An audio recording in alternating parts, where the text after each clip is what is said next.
How are you doing? Welcome to the fourth episode of Super League 360. My name is Lee Addison. And my name is John Davidson. And one of us has got their TV in the background. Is it me, John? I've not got a TV in the background. I've got a window, if that helps. Okay, yeah, maybe people are commentating on the football outside your window. Happy New Year from us both. I think Yes. I had my TV on 2%, right? And Arsenal playing Liverpool, and I need to keep an eye on this because City dropped some points the other day. So, Happy New Year from us both, no doubt. Happy New Year to you, John. Yes, Happy New Year. I mean, it's the 8th now, so we're on our last leg. Yeah, nearly 2027. Super League 360, by the name, as the name suggests, by its very title, is a podcast primarily about British Rugby League and Super League in general, but we do and we will include some NRL when that gets going in particular, and we do end up in all sorts of directions. John, you're an intrepid scribe. Is that the word? Intrepid scribe. Intrepid, yeah. I need to wake up, don't I? Yes, I am at times, or I try to be. You're popping up everywhere at the minute. Mate, I'm like a bad smell. I don't go away. That's right. Tell us some of the titles that you pontificate in the written word on. The Eye Paper, The Guardian, League Express, Rugby League Hub.com, long reads, and sometimes on other podcasts such as the 4020 Live. You sound really enthusiastic about it too. I just had a little nap, mate. Just a little, Have you? Little nap, yeah. Little siesta. This podcast is also being aired for the next couple of episodes on the Ashes Rugby League and the Rugby League Coach podcast platforms, as well as the Rugby League Coach YouTube one. So if you subscribe to those, you won't miss a thing. What's that you're drinking, John? A bit of Coke Zero, a bit of caffeine. We're both on the caffeine. Yeah. I want to know when I'm not doing the morning shift and you are. I've been doing this for quite a while now, and I'm such a nice person. We're going to wait for daylight saving. It's took me 8 months to go, Johnny, can we please swap? If you want to associate your business name with this or the Rugby League Coach podcast, please reach out. I consume drinks constantly. That's why I asked you about your drink. I think it's my version of smoking, drinking water. On the Rugby League Coach podcast, John, my water usage has been sponsored by the Global League Network, which is basically a place where coaches and players can meet. And I should finish that sentence because coaches and players can meet to do all sorts of things, but they're actually there to hopefully line up with clubs and opportunities. So, and we have lots of segments, don't we, on this podcast too, which people can sponsor. Bear in mind, it took me 2 years to get a water sponsor. Let's not hold our breath. I'm an Englishman originally who's lived in Australia a long time and coached some NRL clubs and things. And you can get me at rugbyleaguecoach.com.au. Admin at rugbyleaguecoach.com.au is my email. At rugbyleaguecoach on socials. Johnny? I'm a journalist, an Australian journalist who's been living in the UK for the last 13 years, writing about rugby league for the period, if not longer. And where can people get you, though?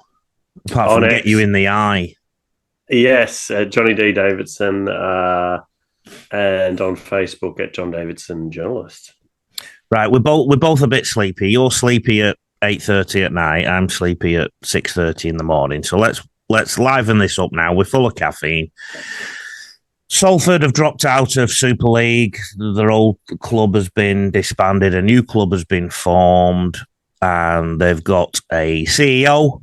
And looking at the reports, they could have anything between 4 and 8 players. So they play in about a week and a half. So is it fair to say that the new coach, Mike Grady, the CEO, Ryan Brearley, and the players, that's the team so far, and they just need to find a few more? Or I think they've got more than they've announced. And I think that they definitely will have 17 for that first game, what is basically, I think, in 8 days. Excuse me. From the recording of this podcast, yeah. So Arsenal playing Liverpool. So if you're wondering what day it is, it's the 9th of January in Australia. It won't be that yet in England, but It is, yes. It's the 8th of January, and they start their season on Friday at home on the 16th against Oldham. So, right. I spoke to Ryan Brearley about a week or so ago, and obviously he's a player well known to Salford fans because he was playing for them last year, but he's obviously hung up his boots to be the CEO, which is an interesting choice for him. And I think, some people criticise him because obviously I think he's 33, never been a CEO before, but I've known Ryan for a while, and I think he's quite a smart guy, quite articulate, understands sort of the game, and has worked as an agent in women's football. So he's also done 2 degrees in sports management and directorship, I believe. So he's trying to put together a squad.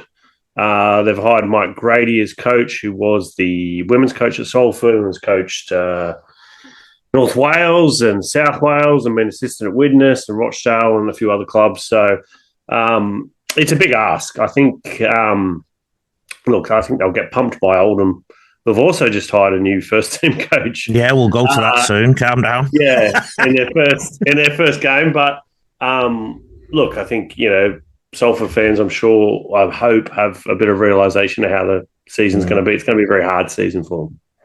Let me unpack some of that as a born and bred Salfordian. First of all, I'm full of admiration for the new ownership group and the new CEO and the coach keeping the club going. That's I want to put that on record. That said, I was concerned about the appointment of Ryan Brearley, or indeed any 33-year-old who just finished playing and just started in the CEO role straight away. I mean,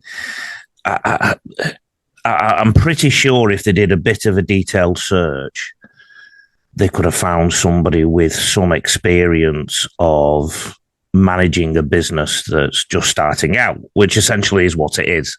Now, I know it's in rugby league, and I know that rugby league has its own ecosystem, if you like, but it was just another example of jobs for the boys a little bit for me. And I'm not critical of Ryan Brearley in any way. I actually wrote about him in my book, Rugby League Coach 13 Game-Changing Conversations to Transform Your Coaching. Did you notice how I did that there, John? But that's a good segue. Yeah, it was good. But so I've always been had a passing respect for him because of his Super League and Championship endeavours, and he's been a little bit unlucky with some of the clubs he's turned up at and everything else, and that speaks volumes to me that he doesn't, he's not going after the quid all the time. He's digging in and helping the game. So I'm not criticising him. I just think that it's an example of jobs for the boys a little bit. Also, fans have to remember as well, the CEO of a club like Salford right now, I mean, how many staff will he have underneath him? Oh, a handful. Yeah. And the realisation is that the budget that Salford will be on, they'll be one of the smaller clubs in it's the second tier, but it's effectively the second and the third tier because they've merged together. So it's a very small budget. I mean, it's a small better club. Title might have been general manager or something. Yeah, I mean, they'll have a handful of employees, maybe full-time employees. That's just the reality of second-tier rugby league in the UK. There's no illusions about that. Yeah, it's going to be a tough year for them, and I guess, I guess the other question that we'll ask here is why they're still playing at the ground, because I believe the budget for the ground is quite significant, and I can't assume that they're very cash rich. And I think Salford fans would follow them if they played at Folly Lane or at Salford Roosters, which used to be Eccles, honestly, quite frankly. Yeah, it's an interesting one. I think, they want, I think the issue with the stadium, it's probably the best stadium in the championship now. And look, it's a great stadium. You've got corporate, you've got all that, but I think they're paying their rent, and obviously they've got offices there as the business, but the rent for match days is something like 170 grand for the year. Right. So that is crazy. Like that is really high. Whether they went to Moore Lane, which I believe is Salford City, it's a very small ground. I think there's like housing around it. So it's not probably the best or most professional. But yeah, I mean, that's a fair point. I think they've obviously looked into it and thought, look, we can afford that. We need to be there. The council sort of always publicly comes out and says that they want to support the club and the sport. But yeah, I think the stadium is a bit of a millstone around the club's neck, without a doubt. It was for the previous run administration of the club in Super League after they left the Willows, and it is a big millstone around their neck now. There's no doubt about I that. can see them ending up like a Swinton, where they play. They're still called Swinton, but they play in Bury, kind of thing. So I can see something like that long term. The budget of Swinton. They're not going to be Bradford in the Championship or Toulouse or London. We'll probably talk about London later, but London have signed a load of NRL players and PNG internationals, and they're owned by Darren Lockyer, and they're coached by a former South Sydney head coach.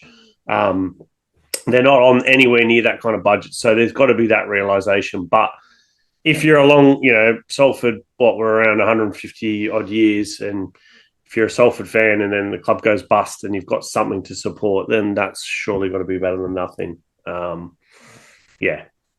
We will stay on the Championship while we're there, and even though this is called Super League 360, we will get to the Super League soon, because a little bit different to Australian fans, English Rugby League fans tend to take an interest in all levels of the game, don't they? That tends to be the reality. In terms of the Championship, what else has happened this week? Oldham played Keighley in some kind of joint training session, a poll session last week, and stole one of their coach and brought him to Oldham. Yeah, I imagine they didn't steal him from that session, but yeah, Sean Long, who's a name a lot of people will remember from his St Helens and Great Britain days.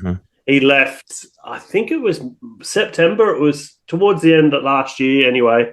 Left Oldham, and he's gone back to rugby union to coach at Harlequins, and they haven't had a head coach since then. They've got Mike Ford, who's their director of rugby. But yeah, they've just announced Alan Kilshaw. Well, I broke the news the other day as their sort of first team assistant coach. So he's left Keighley to join Oldham.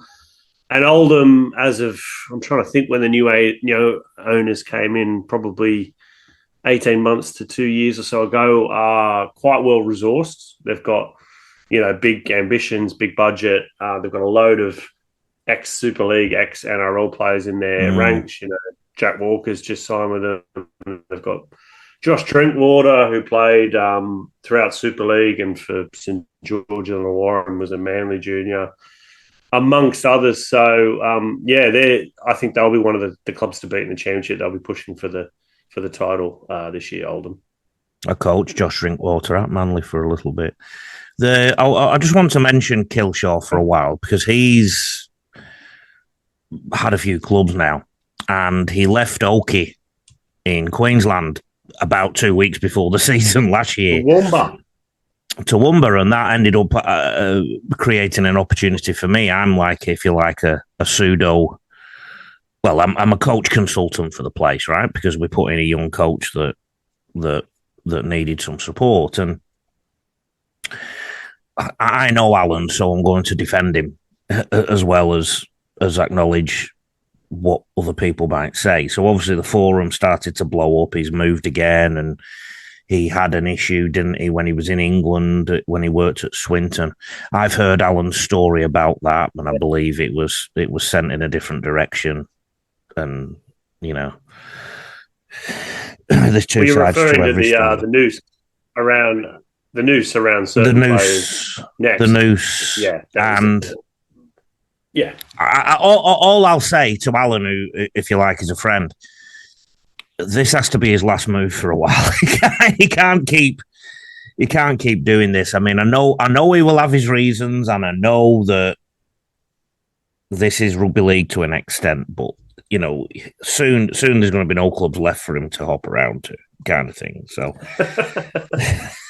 look, I think if you look at Keighley to Oldham, while they are in both the same edition, they're two clubs of different size and different resources. And Oldham's obviously a much more attractive proposition as a club. But I think if you're any coach, in terms of your CV, you want some longevity in certain positions.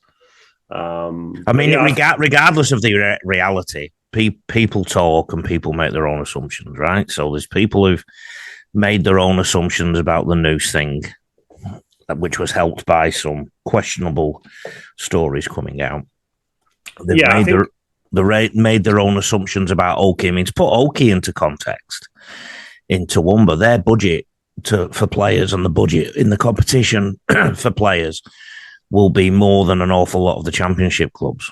Like this is the caliber of the competition, and the rugby league world is a small world too. So I hope I'm coming across here with Alan about Alan in terms of actually caring for his outcomes. Like I'm not criticising the guy, but you just got to be careful. And I know it's closer to home for him and everything else, but he's if he leaves Oldham sometime in the next year, he's going to be hard for clubs to employ because he moves around so much. And I'm somebody who's moved around, but can't do it. I think just on the news thing. I mean, my understanding was it was not actually him who created that. And then another take on that is there was massive fallout about that. It was quite controversial, wasn't it? But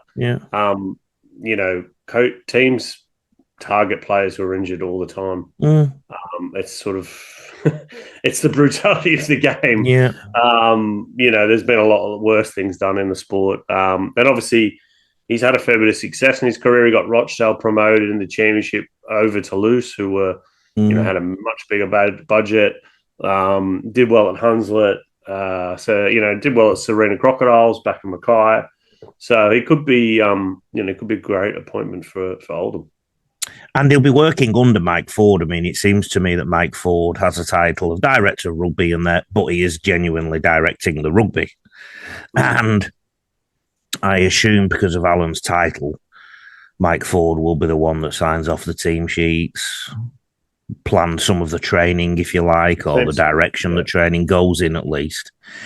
And it's an interesting model, and I do also think that could be part of the reason why it took them so long to get a coach, because so many coaches wouldn't want to work in that realm. They'd want the full control. So very interesting.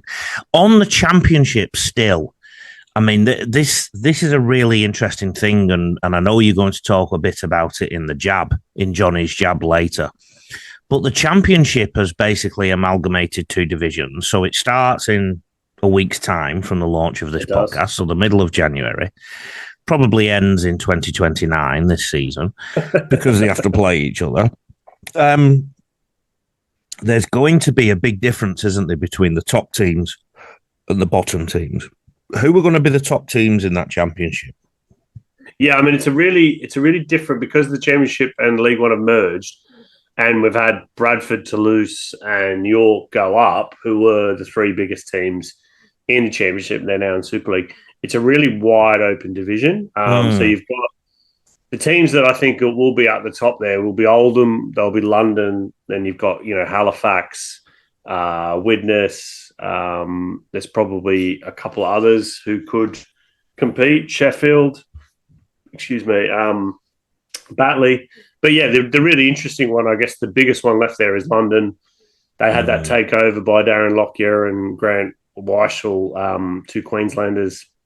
I mean, obviously Darren needs no introduction, but they took over end of last year. They signed Jason Dimitri as the coach and went on a big signing and marketing blitz. Obviously, they wanted to get into Super League, but now they've set the sights on effectively dominating the chair. How many teams are in the championship now? I think, well, this is a good point. There's 21 at this stage. Now, Featherstone are in, but Featherstone went bust at the end of last year, and the RFL, and there's one group bidding to take that license. The RFL has still not decided or approved a transfer to this new group. Now, that hold your horses, John. I've got that in Johnny's jab. I know your caffeine's kicking in. I know you're ready. I think the point is, though, it's controversial on that Mark Campbell, who was the owner of Featherstone when it went bust, is now part of the new group wanting to take on the license. So how does that work? Do you know what I mean? You run a club and it goes bust, and then you start a new company. that company's liquidated and you wipe the debts, and then you move on and start up a new company, and then effectively take on the license. It doesn't. We're doing great advertising for rugby league. We've started with a club that went bust and is now trying to, and now got 6 players. We then talked about a coach who keeps jumping ship.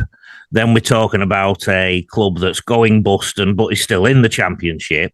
And now I'm going to switch it to Super League, and something happened around Tessie New in the last 7 days. Yeah, that was not a good one.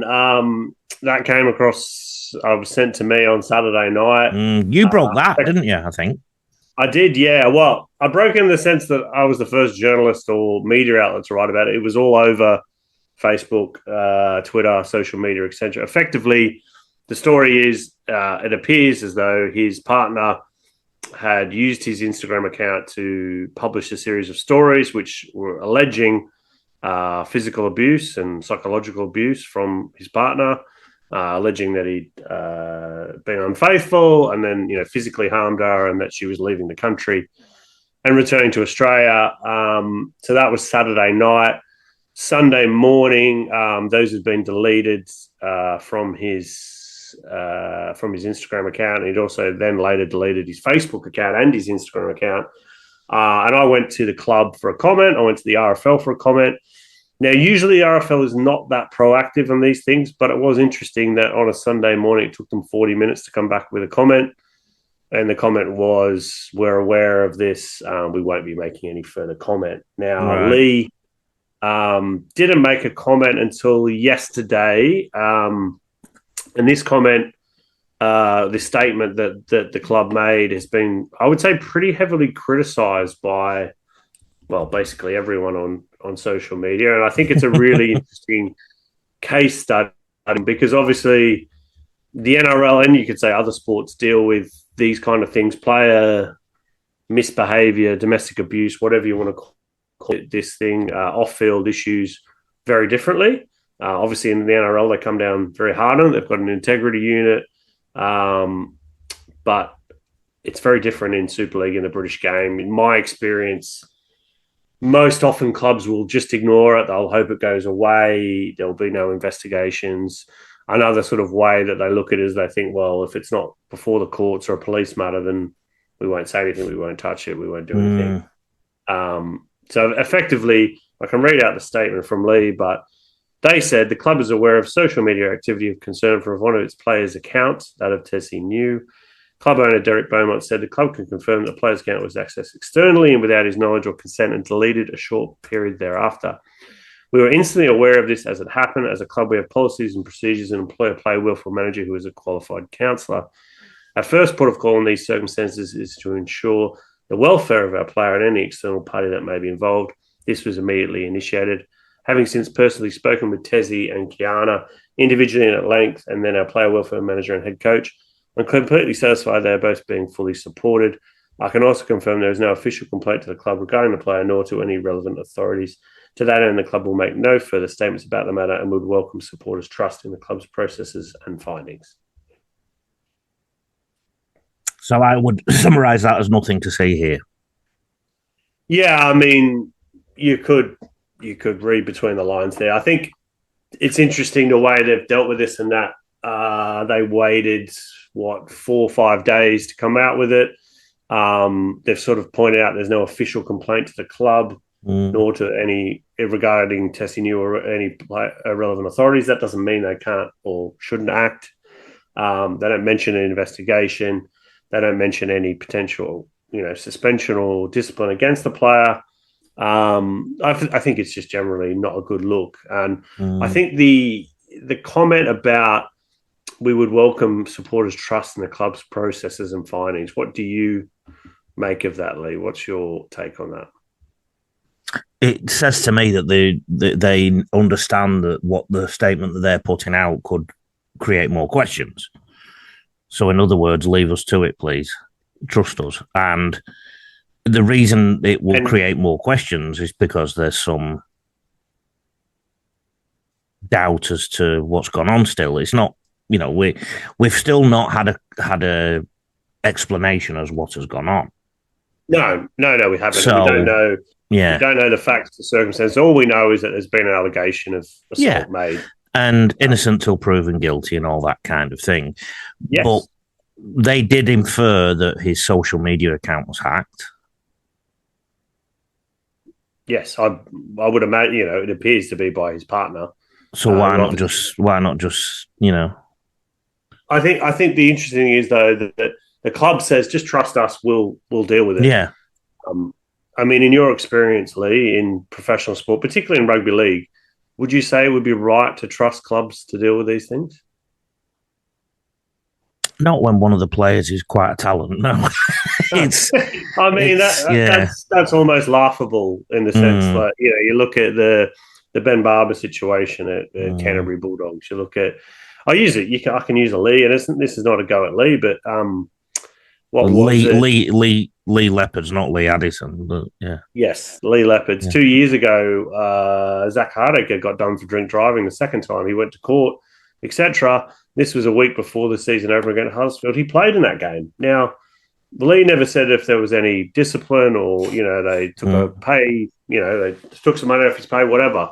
Now, obviously, drink driving is different to allegations of domestic violence. And I'm not saying there should be a black and white way you deal with all these things, but you can't just rely on clubs just to go, we'll deal with this properly, because more often than not, in my experience, clubs. I think the Rugby Football League, the Rugby Football League need a system. If they want the image of the game to be squeaky clean, then the Rugby Football League need more power or more balls to try and deal with this situation. Because I'll tell you why. Number one, you're innocent until proven guilty. Okay, that's a fundamental tenet of our society, supposedly. Yeah. But quite often, rugby league players and sports stars in general can be guilty before they're innocent because of the news leaking out. Okay, so the reality is Tessie New will get a different kind of hearing to anybody who's not in the sporting realm because he's Tessie New. It will be aired publicly in a way that Joe Blogs down the street won't have. Okay. Yeah. And secondly, there is a culture in this world at the moment, and I'm not suggesting this has happened in any way, shape, or form, but I do know this has happened to players in the past, and I know it's happened to people with different profiles that are reasonably high. There are people who extort people. There are people who create scenarios. Yes, there are. To get some financial gain. So Tessie New is innocent until proven guilty. And the other thing I don't agree with, John, is double jeopardy. Okay, so it's not rugby league's job necessarily. Before we look at how it looks on the sniff test, right? It's not necessarily rugby league's job or Lee Centurion's job to act as a court of law or to clean the streets up. Okay, now every organisation, in my eyes, has a right to decide the type of people they employ. I mean, there's organisations out there that only employ past criminals to help rehabilitate them and whatnot, right? So every organisation has a right to keep on their books who they want. Okay, so Lee Centurions have obviously decided at this juncture, Tessie New can keep training with us and playing with us. Now, the positive of that is that Tessie New could be innocent, and so therefore he's not being punished before the fact. The negative, if you like, or the sniff test, if you like, or the failure of the sniff test, is the fact that there is something that's happened. There is something that's happened, whether it's been created or has happened, and he's still there. And I think that's the governing body's job to look at, because in the NRL, what would happen is there's a no fault stand down policy. Okay, now the it's not great, the no fault stand down policy, particularly when the media get hold of it. So I use somebody like Jack DeBellin, who actually got found in a court of law to have not done what he was accused of. So for 2 years, he lost his right to practice his work, his profession at the level he needed to. Now, whatever the whys and wherefores of that case, I'm not talking about that. And as we know, the legal system is a complicated thing. But essentially, the truth is, somebody was stood down and was found not guilty, and that's the false thing on the other side. So, look, Lee Leopards and their moral compass is one thing, okay, but the RFL's is another, and the RFL and any governing body should act like basically their shit shouldn't stink. They should be untouchable in many ways. You know, they provide referees that stand in judgment on a game. They protect the laws of the game, the referees each game. So the RFL has to protect the integrity of the game in England too. So I don't know what involvement have the RFL had on this. Have they had any involvement? I mean, if they did have involvement, what would they do? What powers have they got? Yeah, they've not said. They're not saying, essentially, Lee. Okay, all right. And it seems to be history will say that they generally do nothing or they don't get involved. And another thing, right? Tessie New and so many other players that are knocking around, they're from Southeast Queensland, and I worked at 2 big rugby league schools in Southeast Queensland, and at one point we tried to get Tessie New and spoke with his parents and everything else. So there's a human being in there, right? And what happens in schools and what we tend to do, and part of the lessons that we give children, if you like, pupils, students, is you do make errors, but you atone for them. And one thing that happens in a school system is, you know, you might get suspended for 3 days or you might get suspended for 5 days, but you actually always end up coming back. Now, what I'm trying to say here is that a school has a moral compass as a rule, right? But it takes an awful lot for the school to say that's enough, you're not coming back. In rugby league, we tend to go from one extreme to the other. We tend to, oh, he's done something wrong, sack him forever. Not, you know, at the end of the day, Lee Centurions, Lee Leopards might be a club that's a bit like a school that has a different approach to discipline issues compared to a really strict school. Now, at the end of the day, you've brought up 2 examples of Lee Leopards keeping players in where there's a little bit of a smell, i.e. drink driving and potentially domestic violence. The reality is, they're a club that isn't doing double jeopardy. Basically, if the law of the land allowed Zach Hardacre to be on the street and operate, then why should he be punished again? Yeah, I mean, I totally get your argument, and you know, there's a lot of that I agree with. I think if you're a professional sportsman, if you're on a pedestal, you're on TV, you're being paid, you know, it's not unfeasible to expect a higher level of behavior, or a fact that if you're a role model, that you're held to a certain standard. Now, in saying that, I think the key point is there are allegations. We don't know if he's guilty of them or not, and you are right, and this isn't until proven guilty. But I think this is something that needs to be looked into.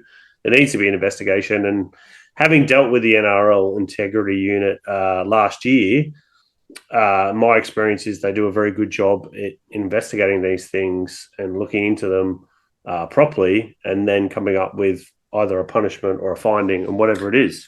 Do you think Tessie would have been stood down in the NRL based on what's come across your desk? I think it's probably likely would have been stood down. I think there would have been a lot more pressure on Lee and the RFL by the media if it was in the NRL. And I think there's definitely a massive difference in the NRL compared to Super League, in that in the NRL there was a realization that you may lose sponsors and fans and hurt the image of the game by not acting when these things happen. While in Super League, the Championship, whatever, and there's countless examples from Whitehaven and other clubs, and could go on and on. Albert Kelly when he was at Hull FC, that they just kind of bury their heads in the sand. So my point is, there's obviously Lee Leopards, their brand, what they want to do. Obviously, that's their decision. But the RFL runs Super League, and they should have, they should effectively go, we're the governing body. We need to look into this and decide whether there should be a sanction or not. But they won't do that. So yeah, and I think that's it. I mean, I guess to summarise my take on this, people can decide whether they want to support Lee Leopards, play for Lee Leopards, work at Lee Leopards, sponsor Lee Leopards based on this and other things. Your club is should show your values, shouldn't it? Yeah. And I don't want to go down a whole no kind of rabbit hole, but what I found interesting was perhaps the reaction on social media compared to previous instances like Ben Barber and other ones, where I think in general in the UK, there's maybe more of not an acceptance, because I think that's probably unfair, but just a lack of understanding of the impact of this, not only just on the potential victims, but for the sport, for the competition, for the club, etc. And I think that Mason Greenwood incident at Manchester United has maybe opened some people's eyes or changed some people's opinions, because obviously he didn't go to jail, did he? No. And obviously people can look up that if they don't know about it. But there's things that potentially are quite harming or quite damaging that aren't necessarily, result in jail time. But whether someone should be punished for them is a different argument, isn't it? Yeah. So look, we'll move on from it because Lee seemed to be. So you went to Hull KR training, so the English champions, and we're only a few weeks away from the World Club Challenge. John, this podcast will be weekly soon, and we're going to have to record it earlier in the week, aren't we? Really, for it to not age very quickly. Yeah. Well, we might have to record it at the end of each round. Maybe record it on a Monday morning, your time or something. No, we won't be doing that. I did go to Hull KR training before New Year's. Was very lucky to get an invitation, and it was A, bloody freezing, and B, should I say, it was really interesting just to see Hull KR in action, how hard they train, the variety of exercises and drills that they do, the speed in which they do them. It's very professional. It was great to see a lot of use of the ball, a lot of skills based stuff. You get an understanding of how they won a treble last year, and why they've become one of the top clubs in England. It's funny, John, when I was at Manly Seagulls, the team that you support, I was privy to an awful lot of what Des Hasler was doing in training with them during their Premiership winning years and grand final years. And it always felt like training was a big event. It was intense. There was a lot of energy put into it. The staff were prepared for it. They took a while to set it up. They took a while to pack it away. Everything they did was scrutinised. It moved quickly. It felt like training was a genuine event.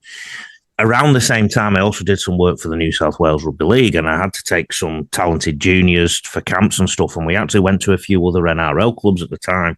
I remember we went to South, I remember we went to Parramatta, and I remember vividly thinking at the time that the difference in intensity and energy levels from what I'd seen at Manly compared to Parramatta and South, I thought Manly are going to go close in this Premiership this year based on that. Okay, just based on that energy.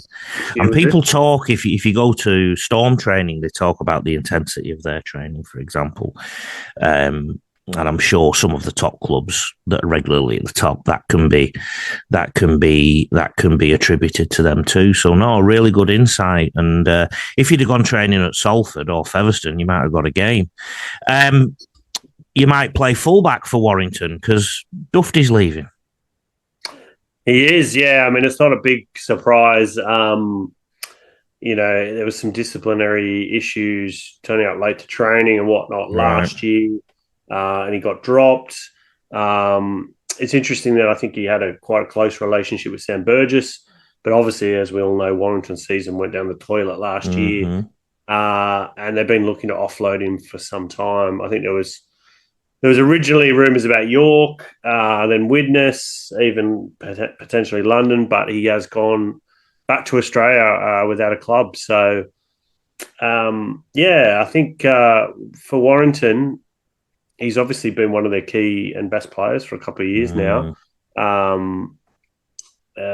So a loss, a blow. It'll be interesting whether they look to recruit someone to replace him. They've got Kai Taylor Ray, I should say, who's a young fullback, really quick feet, exciting young player. So he's got the number 1 shirt. So it's good to see, I guess, Warrington giving an opportunity to a young kid. But yeah, I think the Dufty thing, it's a bit of a line in the sand, I think, for Sam Burgess, because my understanding is last year Burgess was very close to the players. He's obviously a very young coach, isn't he? He didn't retire that long ago. I think he's only 35 or so. He was very close to the players. And then last year, obviously, things unraveled and a few of the players, shall we say, mucked up.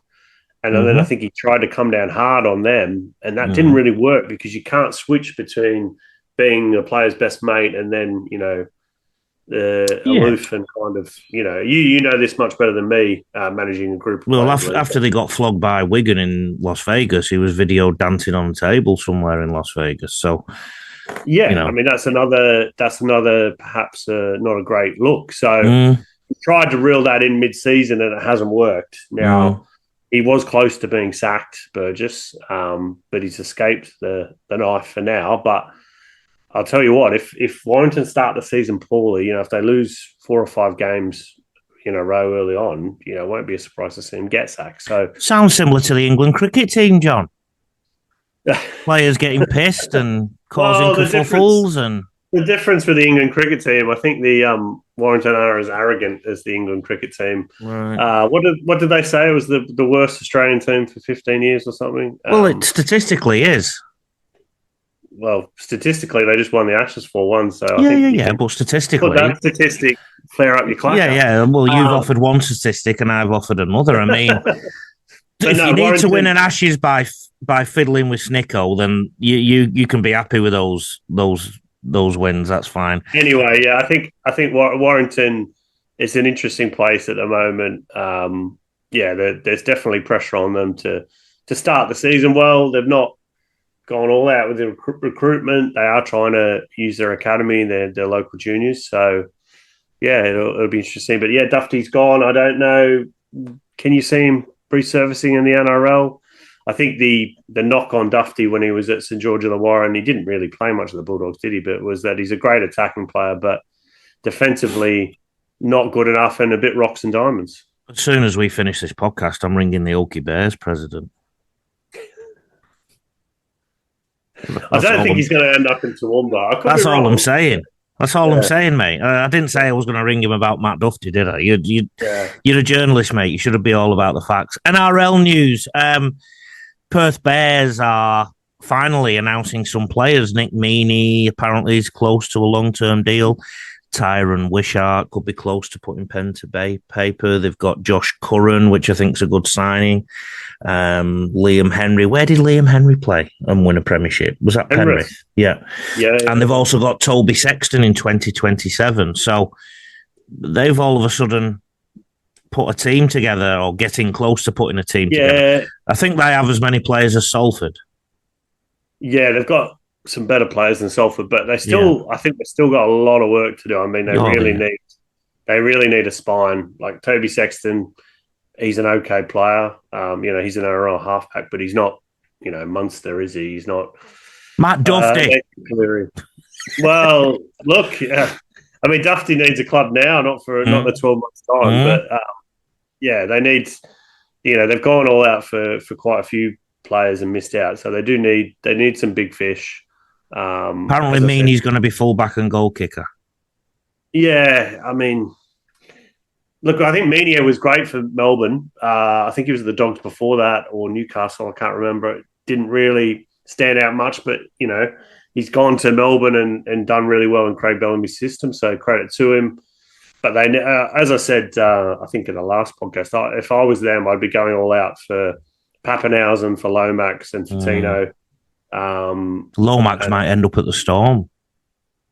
Well, obviously the latest report says that Parramatta won't release him. And to be fair, if I'm Parramatta, I wouldn't budge either. No. Because, they took him in for the Dragons a year before, and I think it was a bit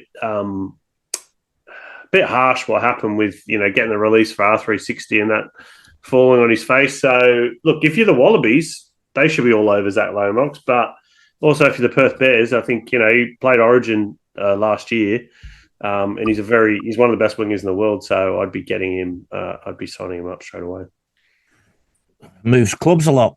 Was that Lomax?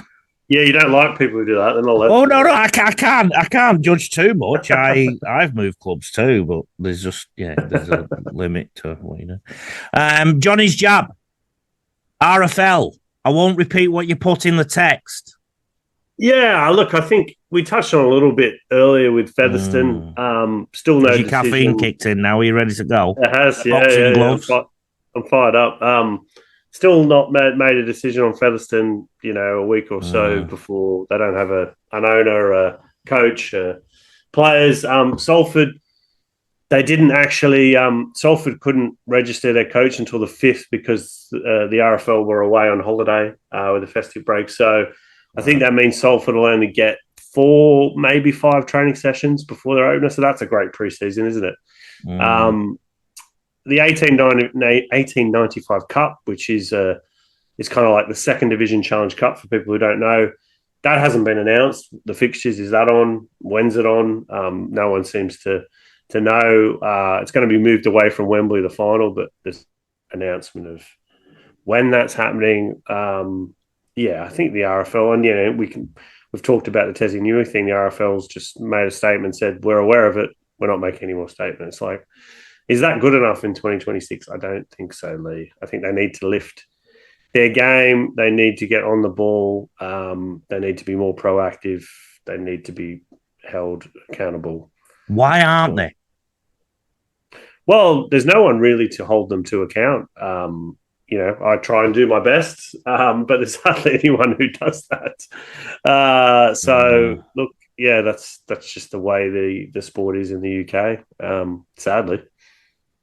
So I've just done some Googling on me dog and bone because this merging of championships, League One, League Two, whatever they're called, it seemed to be a bit rushed to me, and I don't know how much strategy is behind it. Well, that's the RFL to a T. Yeah. 21 teams. How many rounds? Well, the fixture list is quite convoluted too. So I think, if I'm right, everyone plays each other once, and then they've worked out a system of how you finished last season, so that you would play. You're either ranked in the top tier or the second. So then you'll play off. I don't know how many games it is, but a set amount of extra games against the top teams if you're one of the top teams, or one of the lower teams if you're in the low. But the fact is, you're going to have, an Oldham against, I don't know, Newcastle Thunder or Salford, Keighley or someone. Yeah, Featherstone, Salford. We might get 80-0 scores. We might get 100-0 scores. The Championship League One, and I've said this for years and years and years, and I'll say it again. There's no quota. So you can have you could be Oldham and you could field 17 Australian Kiwi players, which is madness. And then everyone gets different central distribution. So Oldham might get 150 grand, and they might be playing a team who gets 40 grand, or playing Salford who gets no money. So it already adds another layer of inequality in the fact that you've got teams who have a lot more money against teams who have no or zero money. So is that fair? No, but that's the system we have. Your argument about daylight saving in the mornings, If you did mornings, you'd still get up at the same time that you were getting up when there was no daylight saving. I'd be the one doing it later. Oh, well, that's not. And you're a bit grumpy, John. You're getting tired these nights. So now something else that's happened is the Rugby Football League have now taken over the National Conference League. Is that right? Oh, yes. That's another story.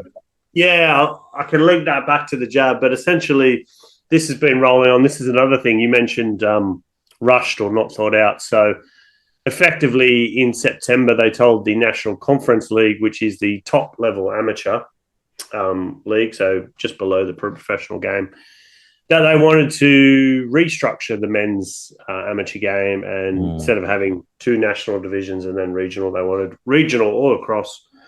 And the NCL were pretty pissed off about this, threatened legal action, criticised it in the media. And this has dragged on for months and months. And now, well, I broke the news today that the NCL has effectively waved the white flag and agreed to the proposal, which has been rushed through for this year.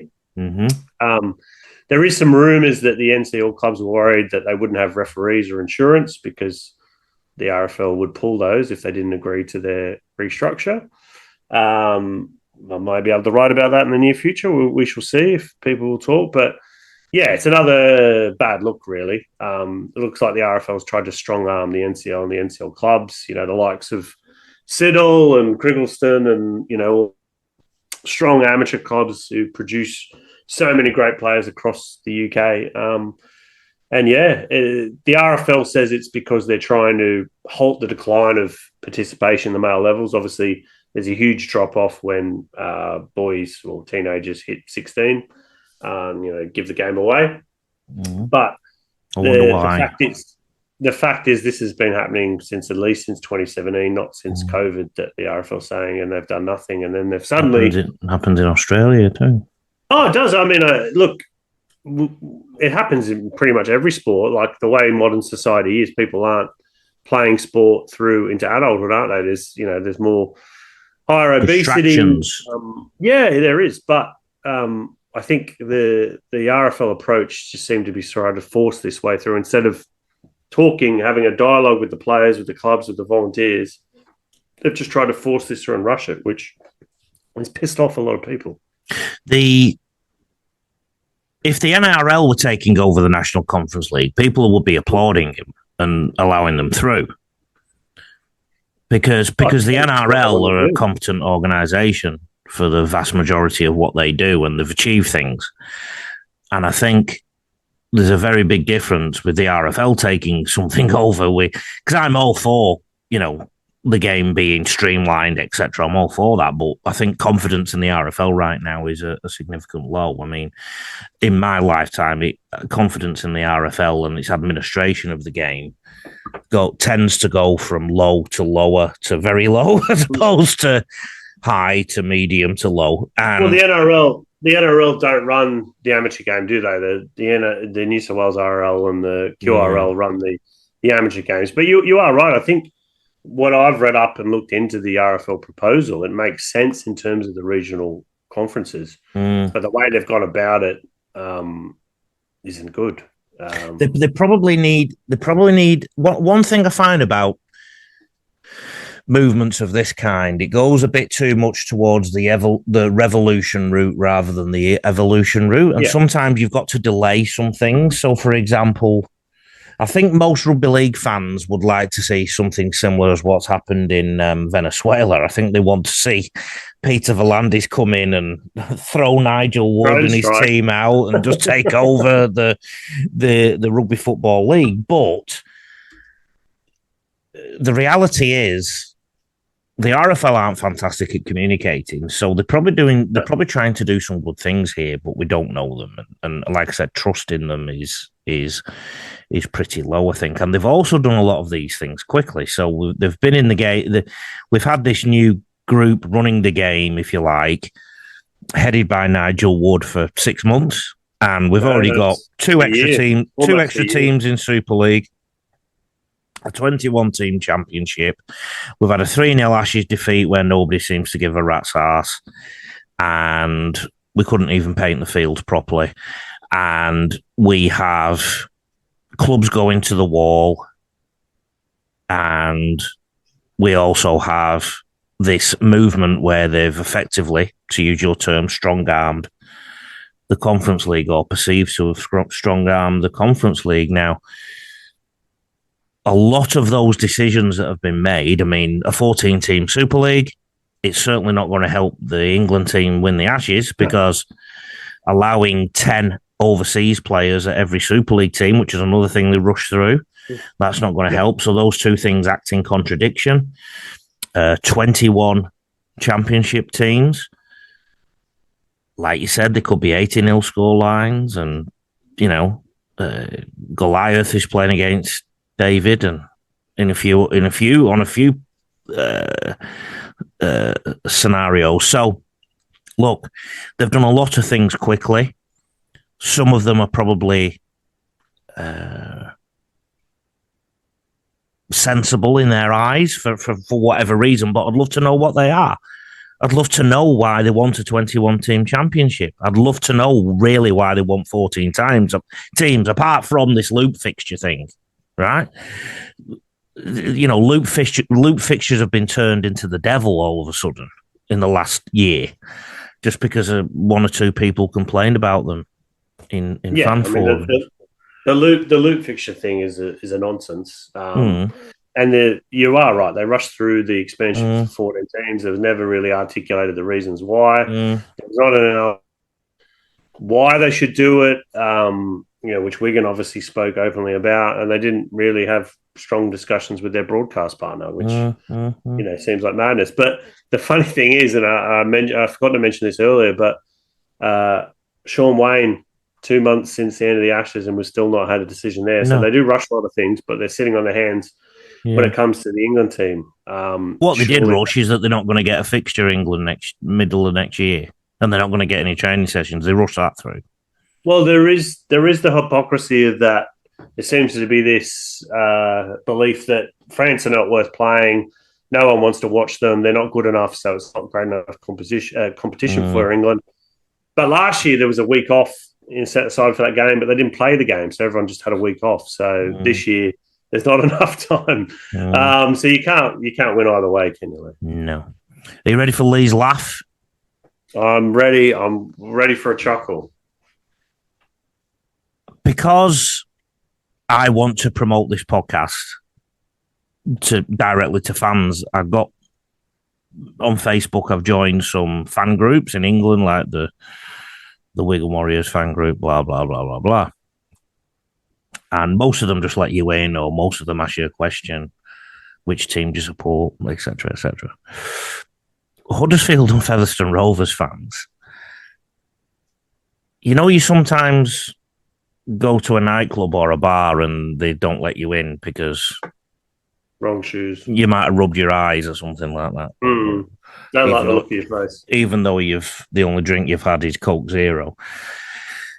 Also, in states like Alabama and places like that, back in the 40s and the 50s, you have to register to vote in America, and if they liked you, if they liked the colour of your skin, the question was, what's 1 + 1? Yeah, okay, you can vote. If they didn't like you and they didn't like the colour of your skin, the question was, please recite every word, every comma, and every full stop and semicolon of the first 25 lines of the American Constitution. And then when you failed, no, you can't vote. So, and trying to get into some of these pages reminded me of this. And Huddersfield and Featherstone Rovers were like, Featherstone was, well, one of the questions he asked me was, when did Featherstone last win the Challenge Cup? 1983. But then the other question they asked me is, who is the current chairman? And I don't know if anybody could answer that. So they don't have a chairman at the moment. And what's funny is I answered Mark Campbell, and they've let me in. So he was the last chairman. So yep, true. Secondly, the Huddersfield Giants one. My word, what did they ask? Which Huddersfield Giants players have won the Man of Steel award? Brett Hodgson. Yeah. That's all I've got. Yeah. Danny Brough. And Danny Brough. Yeah. Of course. Yeah. Google's good. And Another one was name 5 Australian or New Zealand players that past or present that have signed. Yeah, so it was quite tough to get into those 2, but you'll be glad to know, Johnny, I've been accepted. Well, I'm sure when you put in you upload the podcast and the Featherstone one, it'll get quickly deleted when there's my name mentioned. So there's a lot of love for me in the lovely town of Featherstone. So yeah. Now the other thing is, one of my YouTube videos got Russian interference. So finally been exposed. It's only taken a few decades. So, I mean, my company posts on YouTube incessantly, and you're not from Salford. You're from Siberia. That's the truth. Yeah.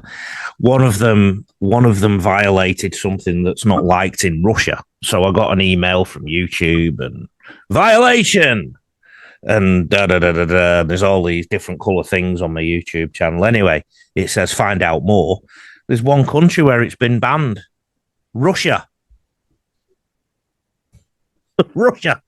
So it was one of my adverts, and I think there was some, 3 notes of a song from Beyonce in there, and they've banned it. So Russian interference. Media Watch. Well, things have been slow, haven't they, Johnny? But Love Rugby League, it must be really slow because they did a Chat GPT Dream Team. Oh God! Now I'll tell you how reliable Chat GPT is. It's had me coaching at so many clubs. I think Chat GPT at one point had me coaching at Oldham. So I can't really criticise Alan Kilshaw if I'm popping up at Oldham, even though I've not been to the town of Oldham for at least 4 years. Chat GPT Dream Team included number 4, Waka Blake, who played in the Championship last year. Number 8, Alex Walmsley, who's about 52 years old. Number 12, Kalepi Tanganoa, like hardly the form of a superstar in 2025, I don't think. Number 13 was Callum Watkins. What say you, Johnny, about the Chat GPT Dream Team? I think if you're using, Chat GPT to generate stories, then you really need to find a different profession. Meow. Okay. I really have a disdain for that kind of clickbait and that kind of, 10 players who have had a coffee this week, or 10 players who are taller than 2.1 meters who've played in Super League or whatever. It's just the lowest of the low. Well, talking of clickbait, well, it must be clickbait to fans of certain teams. I've done an analysis video on Mikey Lewis, mate.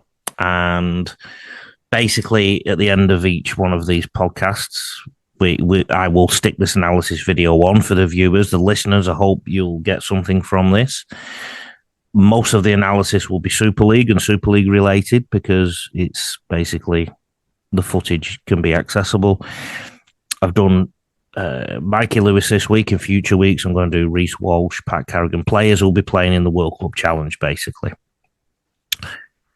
What I do want to say at this juncture, John, and I think this is one of the reasons you and I get on, we do look at things with a critical eye. We don't just accept things as they are.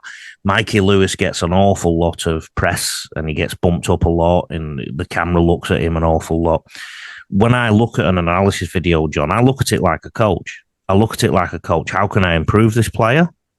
So what things can we add to him? Or if I'm the opposition coach, how can we exploit the weaknesses of this player, and what strengths do we have to look for? So that's the area I'm coming from, and I'd love for everybody from Hull KR, well, anybody who's a fan of anybody really, I'd love Mikey Lewis to look at this and tell me what he thinks.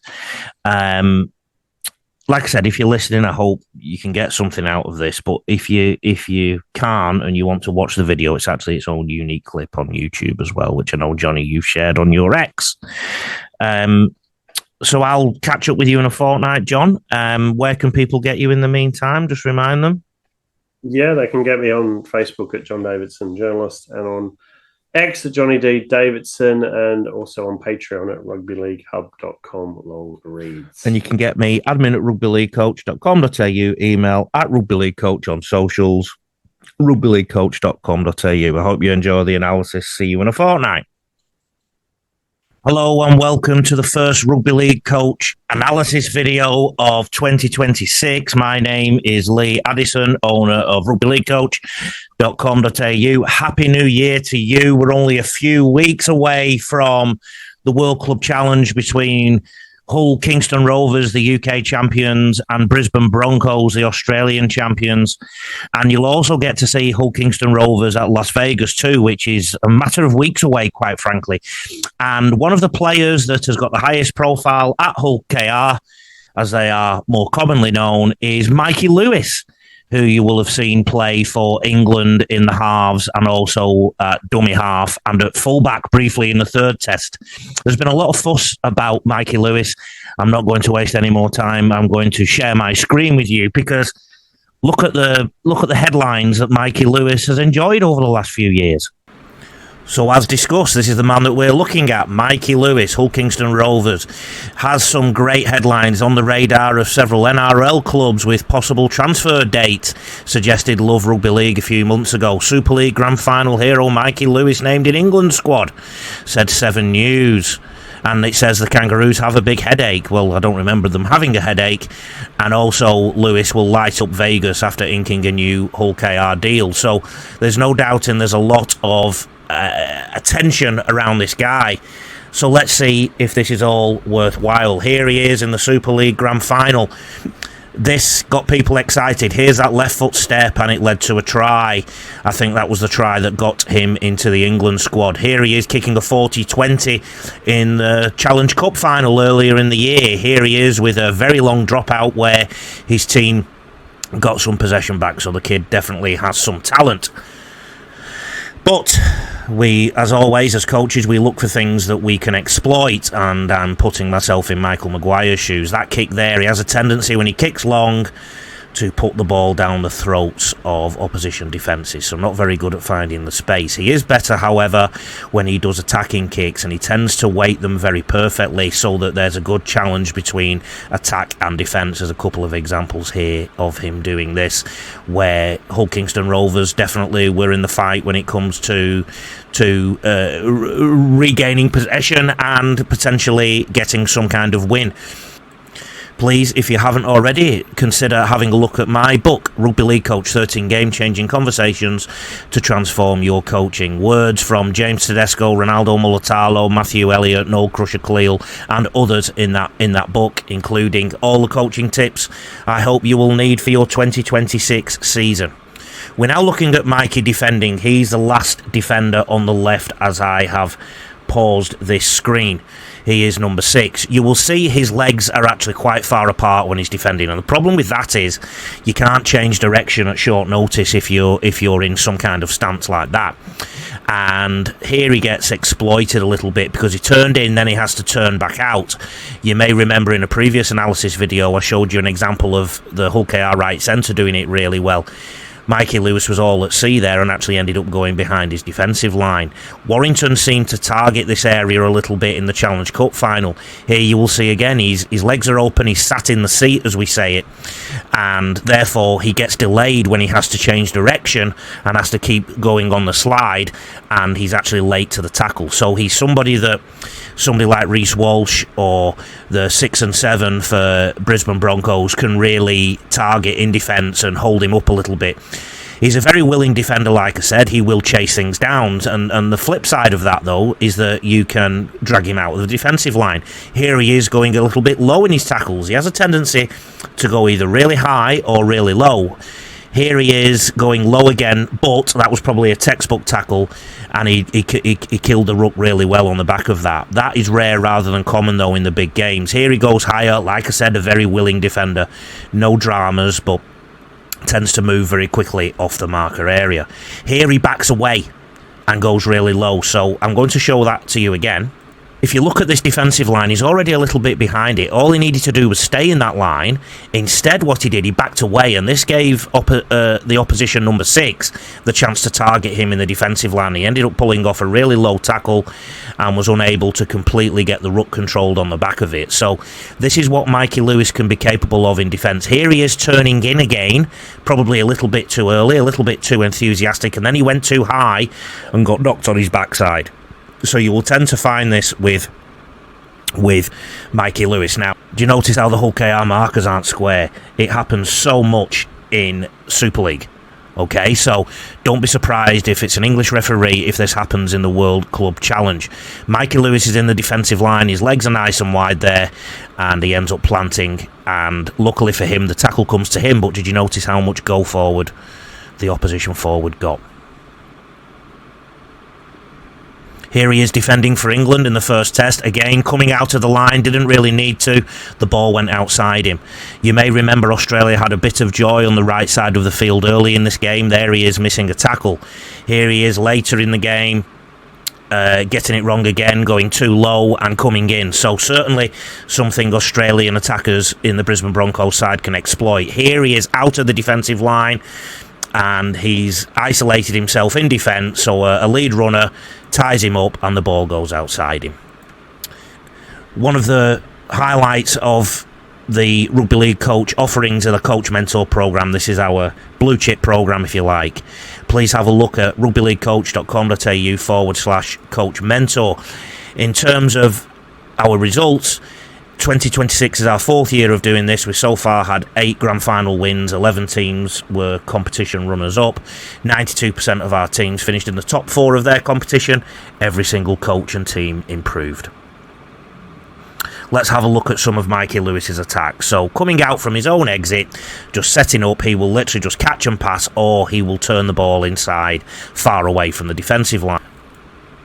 I've not noticed anything with Mikey Lewis to suggest he's a great threat close to the line with the ball in terms of his pass choices. He is with his running, but not necessarily his pass choices. So he'll just tip on the ball here like that, or he'll turn it inside. You will notice him getting to dummy half a lot as well in all the games I've seen him play. Here he is at second receiver. And at second receiver, he will do one of two things. He'll either pass the ball long, or he will step off his left foot and go into the line. Okay? And we're going to see those patterns emerge. There's a left foot step. Okay? So he either passes long or steps off his left foot. Where he is very good is broken play like this, instinctive play. His first instinct is to run, and he'll follow his running and passing instincts then.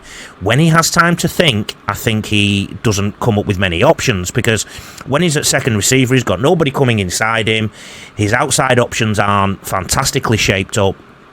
He laboured on the ball for a little bit and just ends up passing the most simple pass that achieves very little and is easily defended by the Warrington Wolves. So I think Brisbane can really deal with him in this regard, but this is where he's dangerous, when it's instinctive, when it's fast, and he just puts in a little short kick to try and get an attacking opportunity.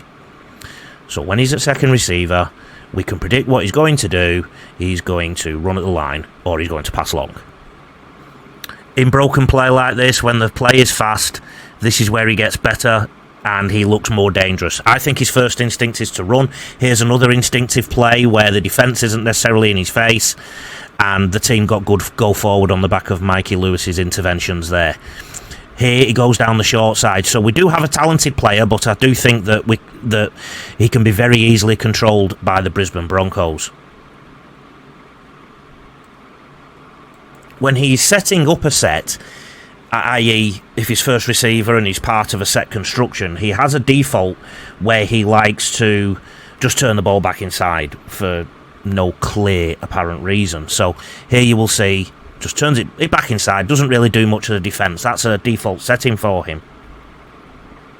Halves tend to have tendencies and blind spots, and I do think that Mikey Lewis needs to get some more variety around him, because here his options run out on the outside, he just steps on the inside, and this is why I think Brisbane can really control him.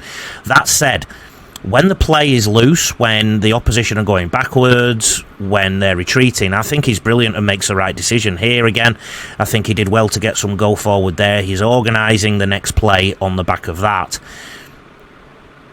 When he gets time to think, he ends up just running the football or taking the simplest option. Here he comes in at third receiver, steps back in. So Brisbane can really control what he does in that regard. After watching that with me, I'm sure you agree with me that Lewis predominantly has a left foot step. In fact, that's his only significant step, if you ask me. So when he is second receiver on a line shot, if you like, he is likely to pass the ball long, or run at the line, including that left foot step. So the way to defend against that is, number one, can keep a line. Number two, push from the inside so that his left foot step back into the defensive line isn't necessarily an option. Thirdly, something else you can do is outside where Mikey Lewis is looking, so the right centre, for example, because he tends to play on the left, that defender can jam in, or they can umbrella that defence and Mikey Lewis will then step in. So Brisbane can, I think, possibly deal with Mikey Lewis quite easily in that circumstance when he's second receiver. If he's involved in the setup of a set, he tends to do an inside pass, so that's quite readable, and Brisbane will be able to defend that on the inside.